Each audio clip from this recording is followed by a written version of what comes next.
Menjawab duo Halu, Lucy dan Sapiatul tentang sholat. Mungkin agak lucu ya judul kali ini. Bagi yang belum tahu tentang Oten, Oten itu sebutan untuk orang non-muslim yang sering beradu argumen dengan kita muslimin di YouTube. Kurang tahu juga ya jelasnya sejarahnya Oten ini, mungkin orang Kristen atau bagaimana. Yang jelas itu sebutan mereka untuk apologet Kristen. Yang ternyata jago halu. Halu lu ya. Nah, mari kita simak kebingungan mereka itu dan nanti kita akan berikan jawabannya.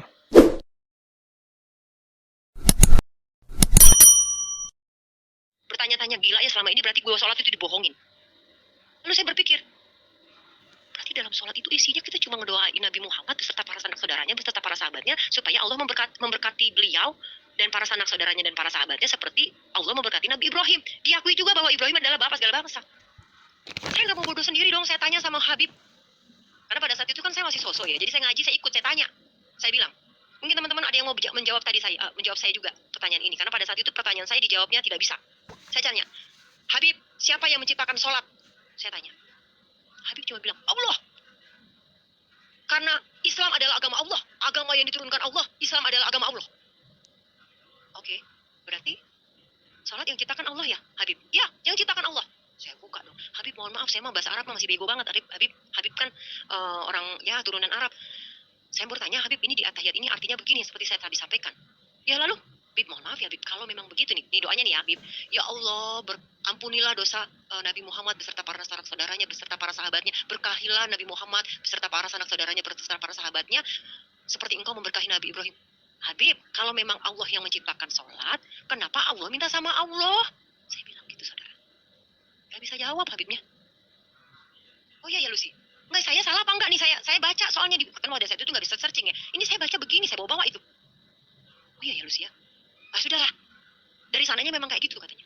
Nah itulah yang kadang-kadang membuat bodoh saudara-saudara kita. Pada saat kita bertanya, mereka jawabannya ya udahlah dari sananya begitu nggak usah diganggu gugat katanya. Saya tidak puas sampai sekarang, saya tidak pernah mendapatkan jawaban yang pasti. Siapa yang menciptakan sholat? Dan semakin tahun demi tahun saya lampaui, akhirnya saya menyerah, saudara. Dengan kebebalan saya, dengan kesombongan saya nyerah, saya bilang, enough Tuhan. Sekarang saya percaya bahwa Engkau adalah Allah Subhanahu wa Ta'ala yang saya sembah, saya puji bertahun-tahun, puluhan tahun. Saya sudah mengenal Engkau ya Allah di dalam nama Yesus, di dalam nama Isa alaih.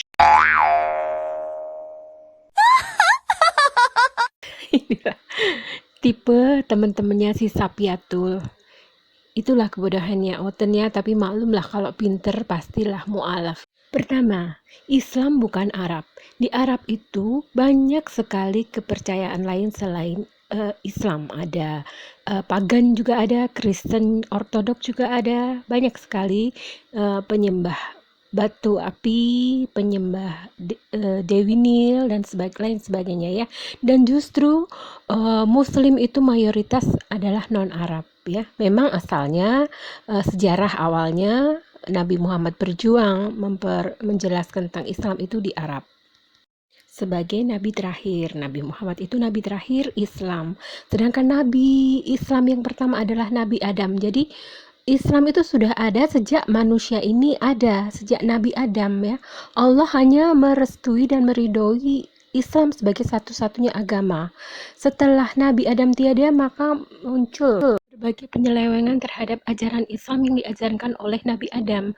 Makanya lalu Allah turunkan nabi-nabi berikutnya untuk menjelaskan dan membenarkan, memurnikan kembali ajaran Islam yang diselewengkan menjadi berbagai agama non-muslim dan juga ajaran-ajaran pagan ya. Jadi Islam sudah ada sejak manusia ini ada, dan Nabi Muhammad itu justru Nabi Islam yang terakhir ya. Ini harus dipahami dulu ya. Mengapa dipilih Nabi Muhammad yang orang Arab sebagai Nabi terakhir? Itu banyak penyebabnya ya. Antara lain keindahan dan kecanggihan bahasa Arab yang tak lekang waktu, dan juga kerasnya suku Arab, paling keras di dunia ini dengan alamnya ya, karena pengaruh di gurun pasir begitu, wajar lah ya jadi wataknya keras. Jadi ibarat menanamkan suatu ajaran itu harus diajarkan ke yang paling keras dulu, baru nanti menuju ke yang wataknya lebih lembut begitu ya. Jadi nanti lebih mudah begitu. Perlu diketahui juga ya bahwa bahasa Arab itu memiliki kosakata yang sangat banyak. Lebih banyak dari bahasa Indonesia, lebih banyak daripada bahasa Inggris dan lain sebagainya. Itulah kenapa dipilih kitab suci terakhir itu Allah Tuhan Sang Pencipta alam itu memilih menggunakan bahasa Arab ya. Nah, kita yang tidak lahir sebagai orang Arab wajib mempelajari bahasa Arab. Kalau mau tahu dan mencari kebenaran yang sejati yang sebenarnya, maka pelajari dalam bahasa aslinya ya. Ini logis dan rasional ya. Jadi mau nggak mau harus pelajari bahasa Arab kalau mau tahu kebenarannya dari suatu kitab suci Al-Quran itu. Banyak kelebihan bahasa Arab hingga dipilih oleh Tuhan Sang Pencipta alam untuk menjadi firman terakhirnya dan tercantum dalam Al-Quran. Tidak semua orang Arab paham tentang agama Islam ya. Bahkan di sana juga ada kafir kan. Paman Nabi sendiri pun memusuhi Nabi ya kan. Jadi ingat itu. Beragamalah dengan smart ya. Kita harus cari tahu kebenarannya. Dan bertanyalah kepada orang yang tepat. Bukan lantas lari dan menjadi sesat ya. Rugi sendiri itu. Di Islam jelas sekali. Isa Al-Masih itu hanya manusia, hanya utusan Allah, bukan Allah ya. Baca ini ayat Qur'annya tegas sekali. Pelajari Qur'an makanya ya. Buka Qur'an surah 5 Al-Maidah ayat 17. Di situ Allah telah menyatakan dengan tegas, telah kafirlah orang yang berkata sesungguhnya Allah itu adalah Al-Masih putra Maryam. Katakanlah Nabi Muhammad diperintahkan Allah untuk menyatakan bahwa siapakah yang dapat menghalang-halangi kehendak Allah jika dia hendak membinasakan Al-Masih putra Maryam beserta ibunya dan seluruh manusia yang berada di bumi. Ya, jadi jelas sekali di sini yang maha kuasa itu adalah Allah, bukan Isa Al-Masih. Jadi meskipun si Sapiatul dan teman-temannya itu, si CP itu, Christian Pussy itu, yang berusaha memelintir-melintir ayat Quran, juga si anak buahnya si Ucup Manubulu itu, termasuk si Kace yang sekarang mendekam di penjara, tak akan bisa mengubah bahwa memang Isa itu bukan Tuhan, ya. Meski kalian mengemis-ngemis dan memelintir-melintir ayat Quran, tetap Isa Al-Masih di dalam Quran adalah utusan Allah, Nabi Allah, bahkan lebih kecil dari Nabi Musa yang diutus untuk seluruh bangsa Yahudi, dan lebih kecil lagi daripada Nabi Muhammad yang diutus untuk seluruh umat manusia. Nabi itu hanya diutus bagi 12 suku Bani Israel, 12 anak dari Nabi Yakub yang tersesat. Jadi kalian tuh halu ya, halu dan salah tafsir sehingga sesat ya. Kristen sering sekali salah tafsir dalam memahami ayat-ayat Bible-nya sendiri, apalagi memahami ayat-ayat Quran yang tidak mereka kuasai bahasa aslinya. Saya sudah pernah bikin klipnya tentang salah tafsir ini ya, nanti bisa cek di deskripsi, di kolom di deskripsi di bawah. Pahami surah Al-Maidah ini dengan baik, baca dengan benar ya. Jadi tahu posisi kedudukan Isa itu apa sebenarnya dia. Baca di Al-Maidah ayat 116. Di situ juga jelas sekali. Lanjutkan dengan ayat 117.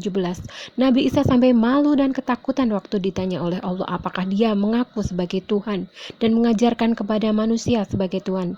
Nabi Isa menjawab bahwa tidak, dia tidak pernah menyatakan dirinya sebagai Tuhan dan dia memang bukan Tuhan ya.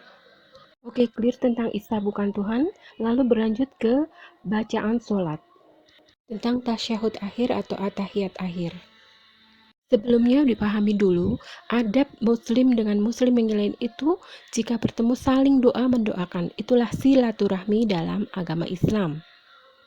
Pernah dengar kata Assalamualaikum dan kemudian dijawab dengan Waalaikumsalam? Itu adalah bentuk doa, bukan sekedar salam biasa. Oleh karenanya dilarang diucapkan kepada non-muslim karena itu adalah bentuk doa, bagian dari ibadah. Assalamualaikum warahmatullahi wabarakatuh. Maknanya adalah may the peace, mercy, and blessing of Allah be with you. Semoga kedamaian bersamamu serta pengampunan dan dari Allah Subhanahu wa Ta'ala. Yang lalu wajib dijawab oleh muslim yang lainnya dengan ucapan Waalaikumsalam warahmatullahi wabarakatuh, yang artinya dan semoga keselamatan dan rahmat Allah serta keberkahannya terlimpah juga kepada kalian. Itulah adab muslim, saling doa mendoakan. Begitu juga jika seorang muslim ingin berterima kasih atas jasa seseorang kepadanya dan dia tidak memiliki sesuatu yang setimpal sebagai balasannya, maka dia hanya bisa menyampaikan doa atas jasa yang telah diberikan orang kepada dirinya. Hal inilah juga yang terjadi di sholat ya. Kita mengucapkan terima kasih kepada Nabi. Kita mendoakan beliau karena atas jasa Nabi Muhammad maka kita memahami Islam, mengetahui jalan lurus menuju ke surga yang benar. Dan meskipun kita seumur hidup mengucapkan doa bagi Nabi Muhammad, itu belum cukup, belum setimpal. Tak ada balasan setimpal untuk kebaikan Nabi Muhammad kepada muslim umatnya yang sangat beliau sayangi dan cintai ini. Itulah adab bersilaturahmi, hubungan sesama muslim. Jadi meskipun Nabi tidak membutuhkan doa kita, karena beliau telah dijamin Allah masuk surga, sebagai yang pertama masuk surga, tetapi itu adalah kewajiban kita untuk mendoakan beliau sebagai ungkapan terima kasih. Kita bisa melaksanakan sholat dengan benar, beribadah dengan benar, sesuai kehendak Allah dan mendapatkan rahmatnya untuk bisa masuk ke surga itu berkat jasa dari Nabi Muhammad. Beliau yang mencontohkannya kepada kita. Umat muslim tak punya balasan yang layak untuk jasa beliau, hanya doa yang bisa kita sampaikan. Itulah adab dan sopan santun. Lagi pula berkahnya akan meluber ke diri kita sendiri yang mengucapkan doa itu. Sebagaimana gelas yang berisi air, yang terus-menerus diisi air, maka air itu akan meluber keluar dan kembali kepada kita yang mengucapkan doa itu.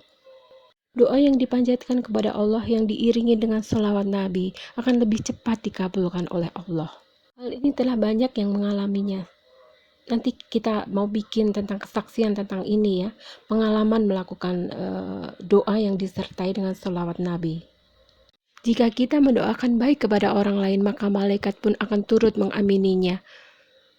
Dan kebaikan akan terjadi pula pada diri kita yang mengucapkan doa itu. Apalagi ini doa bagi Nabi. Berikutnya perlu dipahami juga ya, bahwa sesama muslim itu bersaudara. Sesuai Quran Surah Al-Hujurat ayat ke-10, bahwa sesungguhnya orang-orang mukmin itu bersaudara, itu firman Allah. Ada juga hadisnya bahwa seorang muslim itu saudara bagi muslim yang lainnya, termaktub dalam hadis riwayat Bukhari dan Muslim. Jadi saudara itu tidak harus selalu yang sedarah atau satu keturunan, tetapi lebih kepada saudara satu iman, menjadi keluarga besar sesama muslim. Jadi meski itu anak kandung atau cucu kandung sekalipun, tapi jika berbeda keimanan, maka bukan saudara sesama muslim yang sama keimanannya. Bukan keluarga besar muslim yang seiring dan sejalan bersama-sama menuju ke surganya Allah. Jadi sekarang sudah bisa dipahami ya kenapa bacaan tahiyat akhir itu seperti itu. Bacaan tahiyat akhir ini merupakan rukun sholat dan wajib diucapkan agar sholat yang dilakukan menjadi sah. Bacaan tasyahud akhir berupa bacaan tasyahud awal ditambah beberapa kata-kata lain. Bacaan tasyahud awal adalah at-tahiyatul mubarakatuh salatu thayyibatilillah. Assalamu alayka ayyuhan nabiyyu warahmatullahi wabarakatuh. Assalamu alayna wa ala ibadillahi sholihin. Ashadu alla ilaha illallah wa ashadu anna muhammadar rasulullah. Allahumma sholli ala sayyidina Muhammad. Jadi ada bagian syahadat yang diucapkan di situ. Muslim membaca sholawat sebanyak minimal 9 kali sehari dalam sholat wajib yang 5 waktu.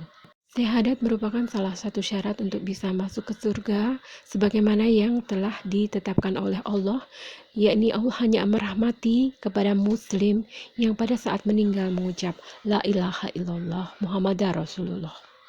Penjelasan tentang syahadat ini juga secara khusus pernah saya buat ya, bisa nanti cek di deskripsi di bagian bawah. Arti bacaan tasyahud awal utuh ialah sebagai berikut. Segala kehormatan, keberkahan, rahmat, dan kebaikan adalah milik Allah. Ini adalah dialog yang diucapkan Nabi Muhammad ketika berjumpa dengan Allah pada saat melaksanakan Isra Mi'raj.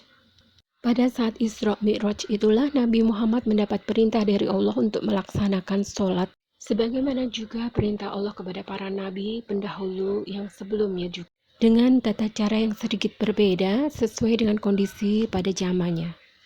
Selanjutnya adalah doa keselamatan, permohonan rahmat Allah dan berkahnya bagi nabi dan juga bagi si pelaksana sholatnya dan juga kepada hamba-hamba Allah yang soleh sesama muslim. Berikutnya adalah bacaan syahadat dan kemudian dilanjutkan dengan bacaan doa memohon limpahan rahmat kepada Nabi Muhammad atau yang sering disebut sebagai sholawat Nabi, yang berkahnya akan kembali ke kita, si pengucapnya. Jadi lu sih nggak ada yang dibohongi. Apanya yang dibohongi gitu ya. Ini doa bagi kita semua, bagi diri kita, bagi Nabi, dan juga bagi sesama muslim. Lalu pada tahiyat akhir ada tambahan berupa ucapan wa ala ali sayyidina Muhammad, yang artinya adalah ya Allah limpahkanlah rahmat atas keluarga Nabi Muhammad. Siapa keluarga Nabi Muhammad? Adalah kita semua umat muslim ya. Kita semua umat muslim adalah keluarga Nabi Muhammad. Kemudian dilanjutkan sunnah membaca sholawat Ibrahim ya. Kama sholaita ala sayyidina Ibrahim wa ala ali sayyidina Ibrahim wa barik ala sayyidina Muhammad wa ala ali sayyidina Muhammad kama barakta ala sayyidina Ibrahim wa ala ali sayyidina Ibrahim fi alamin innaka Hamidum Majid. Adalah sebagaimana pernah engkau beri rahmat kepada Nabi Ibrahim dan keluarganya, dan limpahkanlah berkah atas Nabi Muhammad beserta para keluarganya, sebagaimana engkau memberi berkah kepada Nabi Ibrahim beserta keluarganya di seluruh alam semesta. Engkaulah yang terpuji dan maha mulia. Sholawat Ibrahim ini hukumnya sunnah, ya, bukan wajib. Keluarga Nabi Ibrahim ini adalah juga kita muslim, ya. Nabi Ibrahim itu seorang muslim yang taat kepada Allah, sama seperti Nabi Muhammad. Jadi jangan berpikiran bahwa keluarga Nabi Ibrahim itu adalah orang-orang Yahudi saja, tapi seluruh muslim. Yahudi pun Yahudi yang muslim, yakni yang hidup sejaman dengan Nabi Ibrahim dan mentaati Nabi Ibrahim, atau Yahudi yang hidup di zaman sekarang dan telah mu'alaf menjadi muslim mengikuti Nabi Muhammad. Nanti saya buatkan klip juga ya tentang definisi muslim, siapa saja yang masuk ke dalam kategori muslim itu. Silahkan cek di bagian deskripsi. Jadi salah besar ya kalau dikatakan muslim itu bodoh, karena dalam setiap sholatnya justru mendoakan Yahudi Israel yang memusuhi Palestina ya. Karena Yahudi Israel Zionis itu bukan muslim, bukan keluarga Nabi. Bukan keluarga Nabi Ibrahim, apalagi keluarga Nabi Muhammad. Nabi Ibrahim itu bukan seorang Yahudi, dia adalah seorang Muslim, bapaknya para nabi. Yang Allah berikan kenikmatan menjadi ayah dari para nabi. Itulah kadang-kadang lucu sekali ya cara berpikir non-Muslim itu. Mereka salah paham tentang Islam, banyak sekali salah tafsir dan salah paham.